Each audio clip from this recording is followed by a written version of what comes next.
Bienvenue. Aujourd'hui, on va explorer un support pédagogique qui semble assez central pour les futurs agents immobiliers. C'est un manuel de communication pour le BTS Professions immobilières. Il est édité par Adonis Éducation. Oui, tout à fait. L'idée, c'est de regarder un peu ce qu'il propose, comment il est fait. La com, dans ce secteur, c'est pas juste savoir parler, j'imagine. Ah non, loin de là.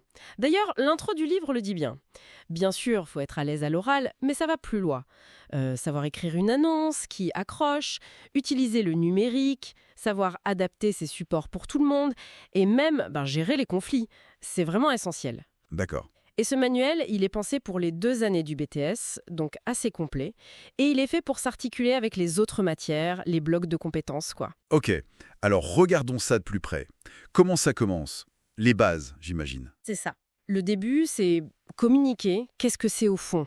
Il y a le fameux schéma de Jacobson, les fonctions du langage. Jacobson, ça peut paraître un peu abstrait, non? Comment ça s'applique concrètement sur le terrain? Justement, c'est une bonne question. Jacobson, ça aide à décortiquer un message. Est-ce qu'on veut juste informer ou plutôt créer du lien? Ça aide à voir si le message passe bien. Et puis, il y a tout le non-verbal, super important dans l'immobilier. Une bonne écoute, une posture ouverte, ça peut parfois éviter des blocages, tu vois. Oui, je vois. Le manuel parle aussi d'autres modèles, Shannon et Weaver, l'école de Palo Alto, pour comprendre les relations, comment les gens interagissent en agence ou avec les clients. C'est assez poussé. D'accord.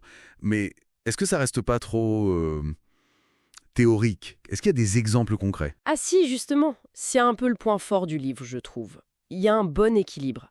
Plein de mise en situation, des études de cas réels. Par exemple, ils analysent une campagne de pub de Nexity. Il y a aussi des outils comme des cartes mentales pour aider à mémoriser et des exercices pratiques. Des cartes mentales, ok. Et les exercices? Sur quoi, par exemple? Par exemple, sur l'analyse transactionnelle, pour mieux comprendre les échanges, les jeux psychologiques parfois. Ça aide vraiment à se projeter dans le métier. Intéressant. Et après ces bases, il aborde quoi d'autre comme grand thème? Les supports de com, peut-être? Oui, chapitre important. Il fait bien la différence entre les médias traditionnels, la presse, la télé, et le hors-média, les flyers, l'événementiel. Il prend l'exemple du réseau Stéphane Plaza Immobilier. Eux, ils combinent bien la télé et une présence forte en agence. C'est pour montrer comment choisir les bons canaux. Et j'ai cru voir qu'il y avait un gros focus sur l'accessibilité. C'est devenu un sujet majeur, non? Essentiel, oui. Et le manuel y consacre vraiment une partie détaillée. Comment utiliser des pictogrammes clairs, une bonne typo, penser au support pour les personnes malvoyantes ou sourdes, et même l'accessibilité numérique des sites web. Il cite Vendée Habitat et leur outil LisioWeb. Donc communiquer efficacement, oui, mais pour tout le monde. Exactement.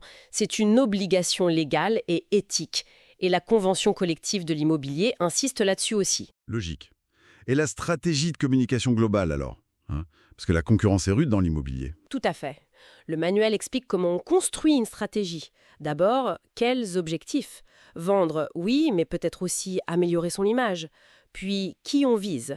Parfois, la cible, c'est pas directement le client final, mais des relais, comme des influenceurs locaux, par exemple. Ah oui, intéressant. Et puis, choisir les bons outils. Et surtout, comprendre que la com, ça demande un vrai budget. C'est pas juste une petite ligne de dépenses. Et tout ça encadré par la loi et la déontologie, j'imagine. Indispensable. Il y a un chapitre entier là-dessus. L'éthique, le code de déontologie de la profession, avec la loi Hoguet, bien sûr, mais aussi le respect de la vie privée, la SNIL, le RGPD. On parle aussi du secret professionnel et de la lutte contre les discriminations. C'est très sensible dans le logement. D'accord. On voit bien l'idée. Former des pros capables de communiquer de façon compétente, mais aussi responsable et adaptée. C'est ça. Bon, pour résumer un peu, ce manuel d'Adonis Éducation, ça a l'air d'être un outil assez solide.